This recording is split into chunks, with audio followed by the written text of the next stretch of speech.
He didn't notice it at first. In a mansion full of marble floors, gold-framed portraits, and people who said, "Yes, sir," before he even finished speaking, billionaire Robert King thought everything in his home was perfect. His gardens were perfect. His business was perfect. His image was perfect. But his baby boy wasn't. 9-month-old Michael never slept like other babies. He didn't curl up. He didn't sprawl out. He didn't roll to the side. Every time someone checked on him, he was in the same strange position, sitting upright, head drooping forward, tiny hands resting on his lap, eyelashes wet, as if he'd fallen asleep waiting. Doctors said, maybe it's a phase. Nurses said, maybe it's reflux. His mother, Evelyn, said, stop making a fuss. Rich children must learn discipline. But deep down, something was wrong. Because babies don't choose to sleep sitting. Babies don't choose discomfort. Babies don't choose silence. Someone teaches them. And the person who finally noticed wasn't the billionaire. It was the poorest person in that entire house, the new maid. Her name was Sophia. She was the only one who dared to ask, why does a child fall asleep like he's afraid to lie down? She heard the softest whimper in the hallway at 2 a.m. She saw the red marks around the baby's waist. She saw how the older staff went quiet whenever Robert walked in. She heard the way Evelyn spoke to the workers, like they were furniture. She sensed fear. And she understood something powerful. This baby wasn't sleeping. He was obeying. What was he obeying? Who was he afraid of? And why did no one tell the father? When Sophia found the truth hiding behind a nursery door, behind a rule made by the rich to control the poor, behind a secret the staff were too terrified to say out loud, it didn't just expose cruelty. It broke a billionaire. So listen closely. Because this isn't just a story about a baby. It's about power, silence, and the one maid who refused to stay quiet. Robert King was the kind of man people Googled. Luxury hotels wanted him to speak. Magazines wanted him on the cover. His mother, Evelyn, wanted him to marry someone of his own class. But the only person he truly loved was little Michael, the child he'd gotten far too late in life, after losing his wife to complications right after childbirth. He built a nursery bigger than most people's homes. Sky blue walls. Custom-made crib. $1,000 baby monitor. A full-time nanny, plus rotating staff. No expense spared. But there was one thing money couldn't fix. Michael wouldn't sleep lying down. Whenever the staff put him in the crib, he would panic. His tiny hands would shake, his breathing would turn fast, his eyes would search the room like he was expecting someone to scold him. So the staff, tired, overworked, afraid to wake the master of the house, started letting him fall asleep sitting in his stroller, then carrying him, still sitting, to the corner of the room. And there he stayed. Head drooped. Back curved. A baby, posing. Robert barely noticed. He was busy, always busy. Meetings. Calls. Charity galas. He'd peek into the nursery, see his son, sleeping, smile with relief and whisper, "Good boy." Evelyn would lift her chin and say, "He's well trained." Like his father. But the maids knew it wasn't training. It was fear. On a rainy Tuesday, a new maid arrived. Young. Soft-faced. Nervous. Her name was Sophia.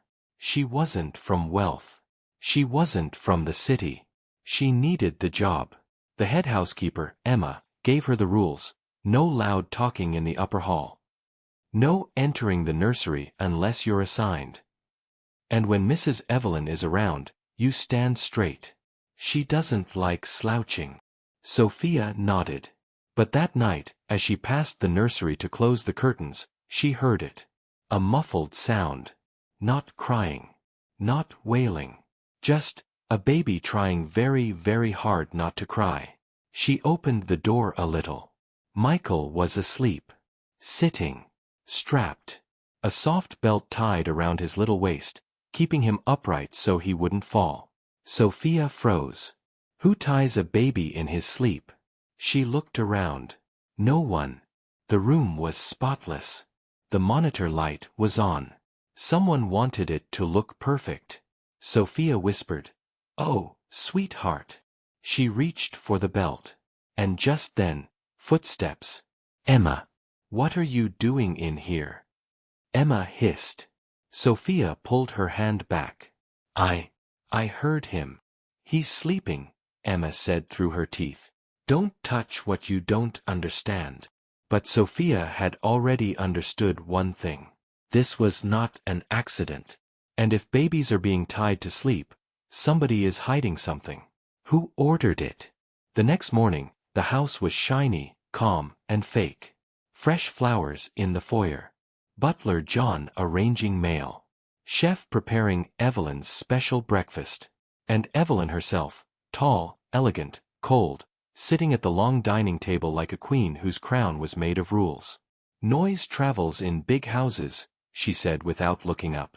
"That's why we don't allow it." Everyone nodded. Robert walked in late, kissed his mother's cheek, patted John on the shoulder, then checked his phone. "How's Michael?" "Sleeping beautifully," Evelyn said before anyone else could answer. Sophia almost spoke. Almost said, "He was tied." But Emma flashed her a warning look from behind the silver trays. After breakfast, Sophia followed Emma into the laundry room. "Why was he tied?" Sophia whispered. Emma didn't answer. "Emma, he's a baby." Emma finally turned. "You're new. You don't know how this house works." "Then tell me." Emma sighed. Her eyes were tired, older than her face. "Mr. Robert works late. He wants peace. Mrs. Evelyn wants perfection. The baby used to cry at night. So Mrs. Evelyn said, 'Keep him upright. He sleeps better like that.'" "But that's not sleeping," Sophia said, angry now. "That's forcing." Emma's jaw tightened. "You think I like it? You think I don't have kids back home?"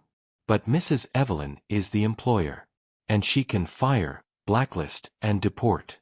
Do you want to lose your job on the first week? Sophia swallowed. This wasn't just about a baby. This was rich versus poor. Comfort versus survival. Voice versus silence. The rich lady wanted quiet nights. The poor workers made it happen, even if a child suffered. Why didn't Mr. Robert stop it? Sophia asked. Emma laughed without humor. Because he doesn't know. He thinks his house runs on love. It runs on fear. That night, Sophia stayed awake on purpose. She pretended to go to bed. Then, when the hallway went dark, she slipped toward the nursery and hid behind the door. Minutes later, she heard slow, careful footsteps. Emma. She walked in with a pillow, a baby blanket, and the same strap. She lifted sleepy Michael from his crib, sat him in the corner, and gently, almost lovingly, tied him so he would stay upright. Then she patted his head. Sophia felt her throat burn. "Why?" she whispered without meaning to. Emma gasped. "I told you to stay out of this." "He can sleep lying down," Sophia said. "You just never let him." "You don't understand," Emma said, eyes darting. "Mrs. Evelyn checks the cameras. If he cries, if he crawls, if he dares to make noise, we get blamed." "So you hurt him so the rich lady can sleep?" Emma's eyes filled. "We don't hurt him. We just make him stay quiet." "That's hurting him," Sophia said softly. "You're teaching him that silence is safer than comfort." Emma's shoulders slumped. "There's more," she whispered. "And if you knew, you'd cry too." "More? What could be worse than tying a baby to sleep? What is Evelyn hiding?" The next day, Evelyn called a staff alignment. That's rich people language for, "I'm about to remind you I own everything here." All the staff stood in a line in the ballroom. John, Emma, the chef, 2 gardeners, and now Sophia. Evelyn paced slowly, tapping a silver cane on the floor. "I have 1 son," she said. 1 grandson. This house must be calm. We are not in a village. We are not in a market. We are in a legacy home. Legacy. That was her favorite word. She glanced at Sophia. New girl. You were near the nursery last night. Sophia's blood ran cold. Yes, ma'am. I heard. You heard nothing, Evelyn cut in smoothly. You do not go near the baby at night unless the nanny calls you. We run a schedule here. The child must sleep sitting. Doctor's preference. That was a lie. And everyone knew it. But no one spoke. Robert walked in halfway through the meeting, confused. What's going on? Just reminding the staff of baby Michael's routine, Evelyn said, smiling. Is he okay? Robert asked, worry flickering, that genuine, rare softness he only had for his son. He's fine, Evelyn said quickly. He sleeps best upright.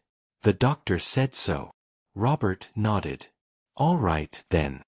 He believed her. Of course he did. He trusted his mother. He trusted the staff. He thought money meant good care. He didn't see the way Emma avoided his eyes. He didn't see Sophia's fists clenched behind her apron. He didn't see the fear. Later that evening, Sophia found Emma in the pantry, wiping away tears. Tell me the rest, Sophia said gently. You said there was more. Emma looked at her like someone standing on thin ice. You'll get me fired. I'll get us heard. Emma swallowed. Mrs. Evelyn hates crying. Hates it. Says it makes men weak. When baby Michael was smaller, he used to cry every time someone laid him flat. Maybe he remembered the hospital. Maybe he missed his mother's chest. I don't know. But he cried loud. Sophia pictured it, a tiny baby, on his back, reaching for a mother who never came back. So Mrs. Evelyn said. Emma continued, voice shaking. Stop letting him lie down. If he sleeps sitting, he won't roll, he won't cry. Keep him upright. Every time. I want a quiet nursery. That's not parenting, Sophia whispered. That's control. Emma nodded. And she said something else. What? If Mr. Robert asks, Emma said, repeating the words like a curse, you will say the doctor recommended it. Because my son has suffered enough. And I won't let a crying child ruin his sleep too. Oh, so that was it. Evelyn wasn't just cruel. She was bitter. She lost a daughter-in-law. She watched her son grieve. And now she wanted to protect him from pain, even if the pain belonged to a baby. But that still didn't explain the belt. Then why tie him? Sophia asked. You could have just put him in the crib sitting. Emma closed her eyes. Because when we let him lie down, and he cried, Mrs. Evelyn punished us. She cut salaries. She threatened to cancel visas. So we made sure he wouldn't lie down, even if he fell asleep while sitting. Sophia felt sick. This was rich versus poor in its ugliest form. A rich woman wanted silence. Poor workers were scared of losing income. So a baby paid the price. Sophia knew what she had to do. She had to tell Robert. But how do you tell a billionaire his mother is the problem? Will he believe her? Sophia didn't wait. That night, she changed the baby's routine. She waited until everyone slept, until the cameras in the hallway blinked red, until even Emma had gone to her room, exhausted from obeying orders she hated. Then she tiptoed into the nursery. Michael was already half asleep in his crib, sitting. He looked at her with those big, unsure eyes, eyes that always watched adults before deciding whether to cry. Hey, Angel, Sophia whispered. No more belts, okay? No more sitting. She lifted him gently, pressed him to her chest, and began to hum. Not a song from the mansion. A song from her village. Soft. Warm. Human. At first, Michael stiffened. He waited for someone to say, no, he waited for someone to sit him back up. He waited for the punishment. But it didn't come. Sophia laid him down. On his back. On the big, soft crib mattress. He whimpered. It's okay, she soothed. You're safe. You can breathe. He started to cry, not loud, but like a baby finally letting out the tears he'd been holding to keep adults happy. Sophia let him cry, she whispered, her own eyes wet. You're a baby. You're allowed. And then, footsteps. Heavy. Fast. The door swung open. Robert.